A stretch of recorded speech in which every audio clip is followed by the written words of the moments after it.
Hello, I'm Zash, and welcome to episode 106 of my Steins Gate Let's Read. Joining me, as always, is my co-reader Faith. Out, damn spot. Out, I say! 1, 2. Why then, 'tis time to do it. Hell is murky. What need we fear, who knows it? When none can call our power to account. Yet who would have thought that young lady to have so much blood in her? I stay there, crouched in the darkness, for what seems an eternity. In the distance, I hear the sound of sparse applause. I glance at Suzuha's watch.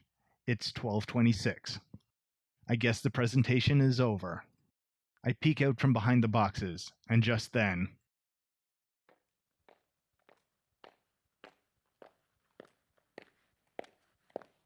I hear footsteps approaching. I quickly duck back behind cover. My heart is pounding. Someone's coming this way. Who? Is it Kurisu's murderer? I clench my teeth and try to drive away the tension. I can only pray that I won't be found. Finally, the footsteps pass right by my hiding spot. Moving only my eyes, I sneak a glance at the person. Ellipses. Kurisu? There's no one with her. I didn't expect Kurisu to be the first to appear. What is she doing back here? This is an area for employees only. Now that I think about it, Kurisu's murder made no sense. Why was she killed in a place she would normally never come? Careful to keep quiet, I watch Kurisu from the shadows. About 5 meters down the hall, she stops walking and leans against the wall. She's holding that manila envelope I saw her with earlier. She peeks inside and smiles softly. Why is she smiling? Kurisu rarely smiles like that. I mean, it's more like her to glare at people. That envelope. I search my memories again. When Kurisu approached me during Nakabachi's presentation, I'm pretty sure she was holding that envelope. But, did she have it when I discovered her body? I don't remember seeing it. What could be inside to make Kurisu smile like that? I can't begin to imagine. Kurisu hasn't moved a muscle. She's just standing there, head hung, her face hidden behind her long hair. I can't read her expression. Is she waiting for someone? Who would she meet in a place like this?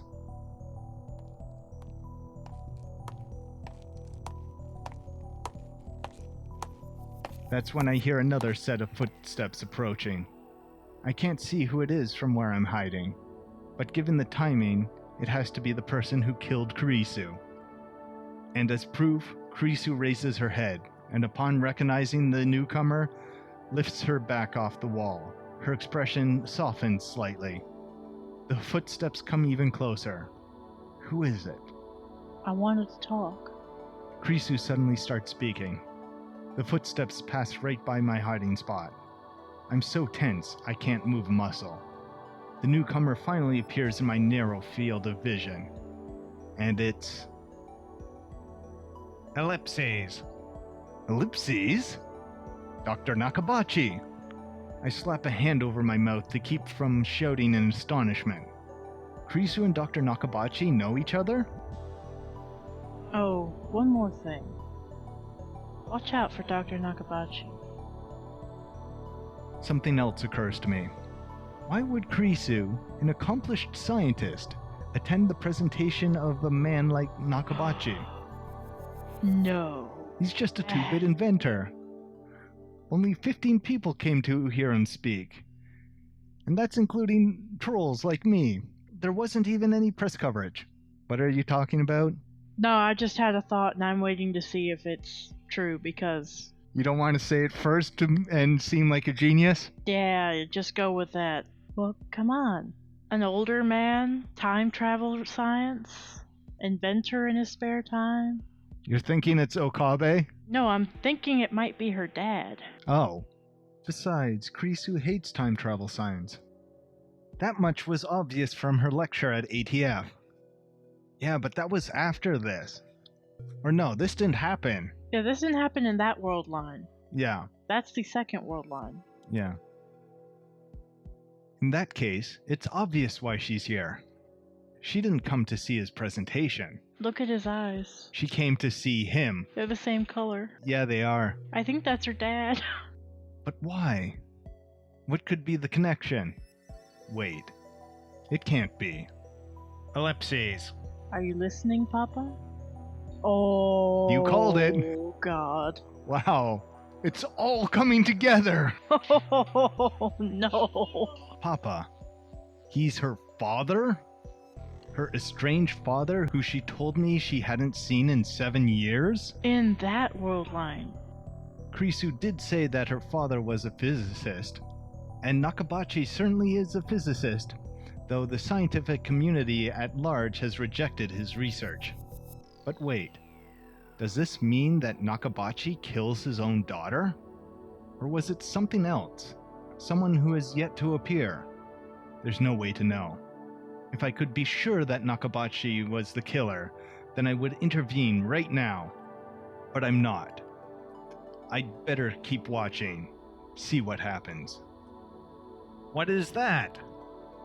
I heard you were giving a presentation on time travel, so I thought about it too.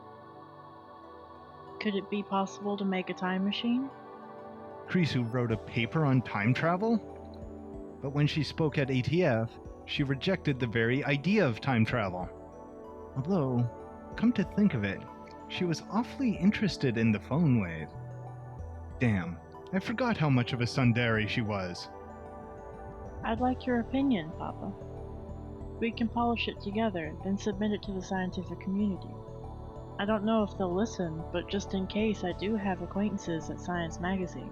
See, but all those things she said was in the second world line. This one might be totally different. Her article getting published and everything was in the first world line too. I know, but I mean this specifically, that she wrote a paper on time travel, that she still is in contact with her dad, that she's still exchanging information.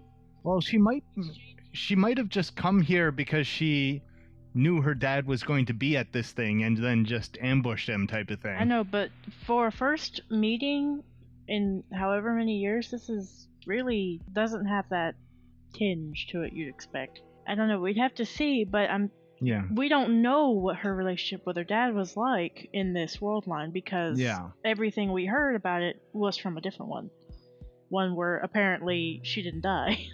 Well, we might find out. Nakabachi takes out the document and starts reading it with a disgusted frown. Ellipses. So that's what it was. She didn't have anything dangerous in that envelope, like drugs or a gun. It was just some document. But that raises a new question. Could that be the Nakabachi paper? According to Suzuha, that document sparked the time travel arms race that ultimately led to World War III and the death of 5.7 billion people. It started with a race between the EU and Russia. Then America got involved, and things really went to hell. As often does when America gets involved. Yeah. Is that why Kurisu's safety is so important to changing the divergence? I get it now. Nothing is coincidence. Everything is inevitable. Nakabachi flips restlessly through the document. He's not even trying to hide his irritation. Did I ask you to write this? Don't be a dick. Come on. Well, no, but you invited me to come, remember? It was the first time we talked in 7 years. That's what got me thinking. And as I worked on the thesis, I started to realize that it might actually be possible to build a time machine. If the thesis is published, you could have your revenge on the scientific community for shunning you. I wasn't shunned! Nakabachi suddenly shrieks at Kurisu, causing her to shrink back in fear. And no wonder if this guy's her dad, I remember early on Okabe yelling at her and she just completely broke down. Yeah. If that's her dad, that might be why. Those incompetent bastards were just jealous of my superiority. I was the one who gave up on them. Please don't yell. Nakabachi gives his daughter a disdainful snort, then goes back to flipping through the paper. You read really fast, Papa. It's like I remember. Nakabachi even ignores Kurisu's words of endearment. Not bad. You think so? We can submit it jointly if you like. I don't mind. No, don't do anything. I'll take care of it. What do you mean? What do I mean? I mean, don't think you're special just because you've got your plebeian thesis published in some magazine. Jesus Christ. Ellipses. What? Is that how you look at your father? I'm sorry. An awkward silence follows. I feel no warmth between these two. The only thing I feel is distance. Kurisu in particular seems desperate to avoid upsetting her father. We haven't seen each other in a while. There's a lot I want to talk about. You're living in Aomori now, right? Kurisu is trying to maintain a cheerful tone, but I can see that her expression is stiff. I remember how she said she had trouble dealing with her father. I can see why. Yeah. I think my father hates me. She looked so lonely when she spoke those words. Leave. God. Go back to America. Never show your face to me again. But You want my opinion? We'll submit it jointly? You don't mean any of that. I know how you think. He sounds like a child with an inferiority complex. Is this pity? How dare you? You're supposed to be my daughter. I don't understand. Please calm. I am calm. Don't tell me what to do. Good God. This is bad. It's almost time for Kurisu's murder. Was it really Nakabachi, her own father, who killed her? I'll tell you why I called you here today. I wanted to show you my research. Research beyond even what you can imagine. I wanted to prove, once and for all, that you're nothing compared to me. But that brat in the lab coat ruined everything. I know you were laughing at me too. Don't you deny it. How dare you treat your own father this way? Okay, guy. Relax. I wasn't. You want my opinion on this thesis? Fine, I'll give it to you. Nakabachi rolls right over Kurisu's objections. It's like he doesn't even hear her voice. I'm going to publish it myself. End of discussion.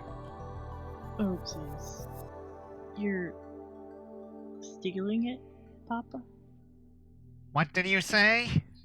You're stealing my work? I didn't think even you would do something like... Ah! Oh, Christ.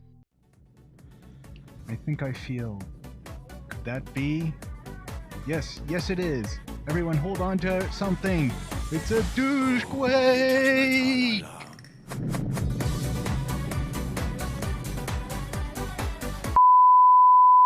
Whew.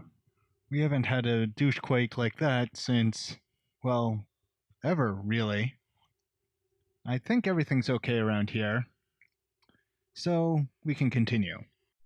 This guy is a lot worse than you're expecting.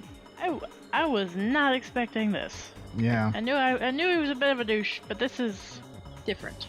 Nakabachi suddenly whirls and strikes Kurisu across the face. What do I do? I know I should do something, but what? Who do you think you're talking to? Oh, God. good lord. Nakabachi throws the paper aside and seizes his daughter by the throat. Kurisu gasps for air. Her face twists in pain as his grip tightens. Okay, what's wrong with this guy? You can't possibly understand how I feel. Why do you have to be so talented? I detest you. I hate your very existence. Oh, good lord. Nobody is allowed to be better than me. Understand? Nobody. Especially not my own daughter. That's why I sent you away. I couldn't bear the shame of being your father. We were expecting that maybe he'd have an inferiority complex, but this is not an inferiority. This is narcissistic personality disorder. Yeah. It's all your fault. It's all your fault. This is completely absurd.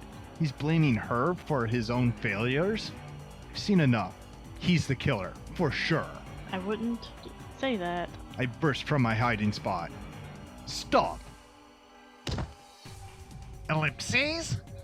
I ram him with my shoulder as hard as I can, knocking him away from Kurisu. Kurisu gasped for breath. Who the hell are you? I won't let you kill Kurisu. I'm going to save Kurisu. I'm going to save her and change the future. Even a weakling like me can pin down an old man like Nakabachi. Then I can get Suzuha to call the police and... The memory of Kurisu's body flashes through my mind. No, it won't turn out like that. Steadying himself with one hand against the wall, Nakabachi gets to his feet and looks straight at me. The instant our eyes meet, his face twists in rage. You! You're the brat who ruined my presentation! His presentation? Right, of course. I called him out on his lies in the middle of his presentation. Nakabachi is mistaking me for my past self. Understandable, since we look exactly the same. How dare you show your face before me? Why does everyone get in my way? I know! You and Kurisu planned this, didn't you? Didn't you? He's delusional. You brats won't get away with this. Nakabachi glares at me with bloodshot eyes and takes something out of his pocket. At first, I can't tell what it is. And then I see it glint in the dim light. A knife. The blade is about 20 centimeters long. I can't help but shiver at its cold shine. Why is he even carrying something like that? Is he completely insane? Yes, he is. Wait, is that the weapon that killed Kurisu? I won't let that happen. Damn. Why is my brain so fixated on that scene? You'll pay for mocking me! I have a bad feeling. Nakabachi charges like an enraged bull with no sign of hesitation whatsoever. He raises his knife high. Gah! I instinctively dodge back.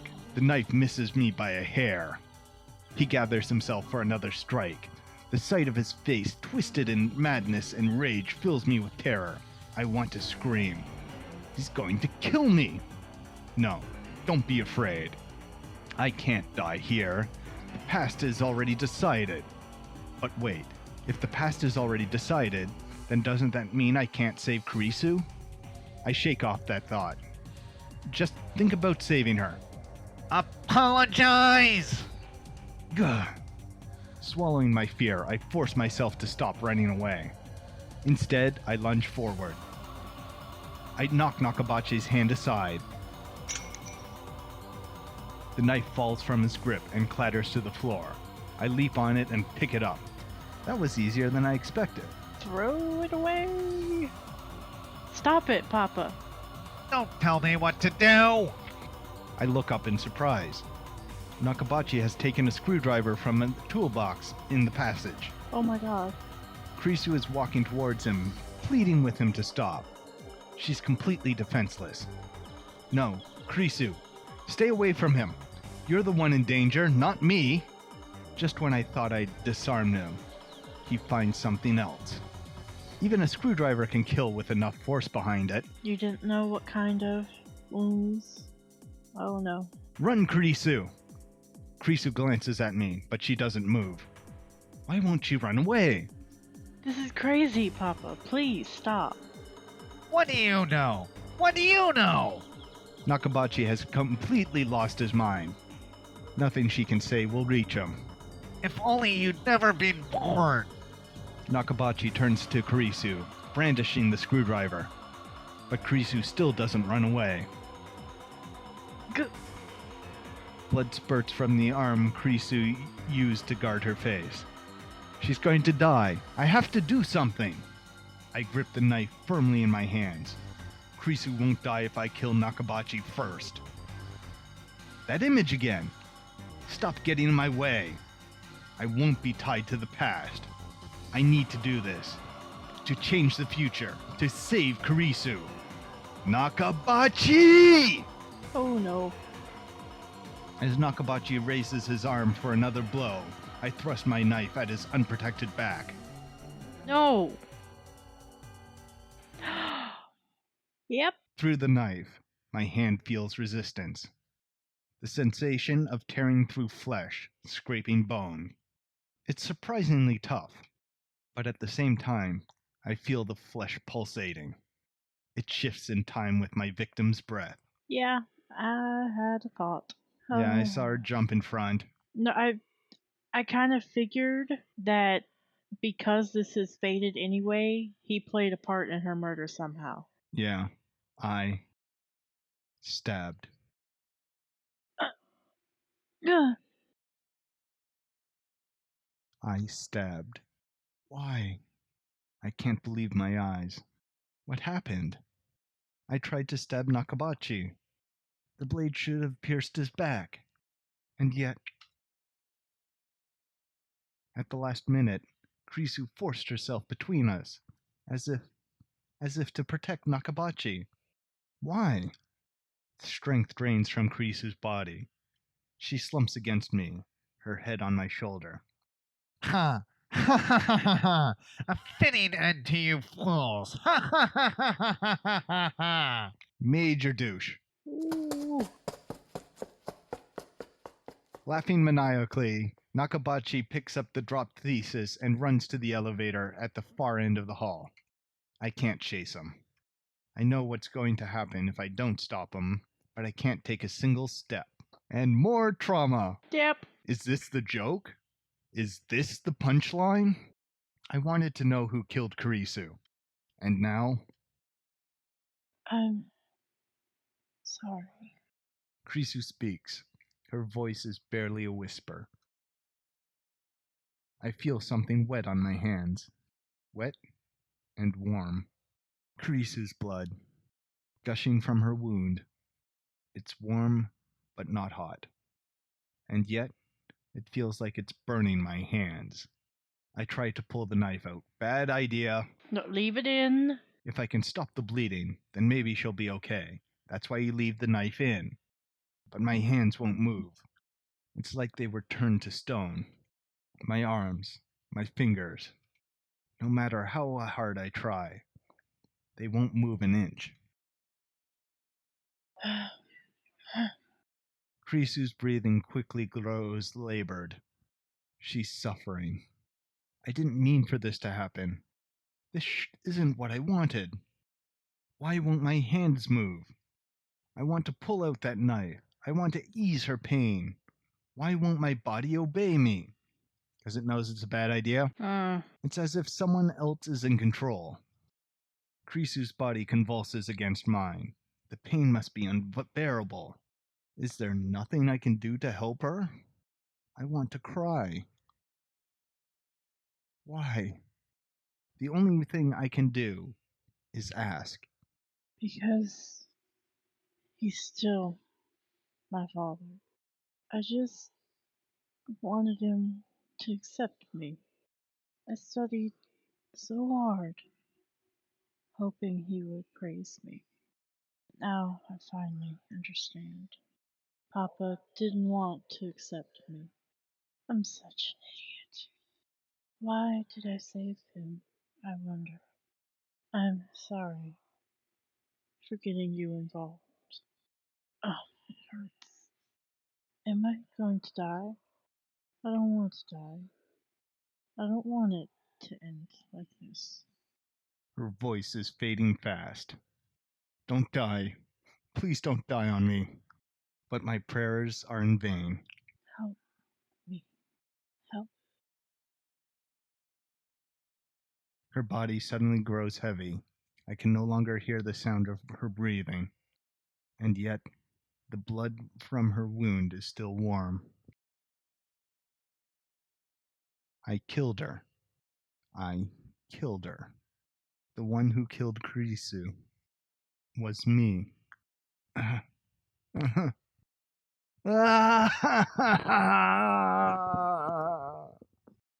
And there's the scream from, Chapter 1.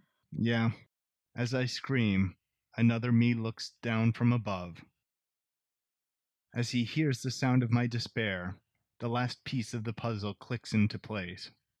The scream I heard that day was my own.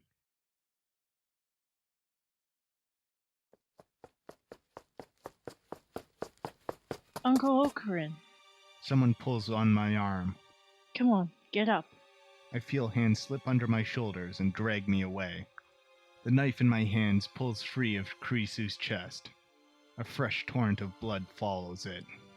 Still warm. Open your eyes, Kurisu. Wake up. Pull yourself together. We need to get out of here before they find us. I'm sorry. I didn't mean to kill you. I tried to save you. I did. Why is this happening? Someone puts my arm over their shoulder and hauls me to my feet, then drags me away step by step. I don't have the strength to resist. Guilt and regret are the only things inside me. I killed Kurisu. Twice.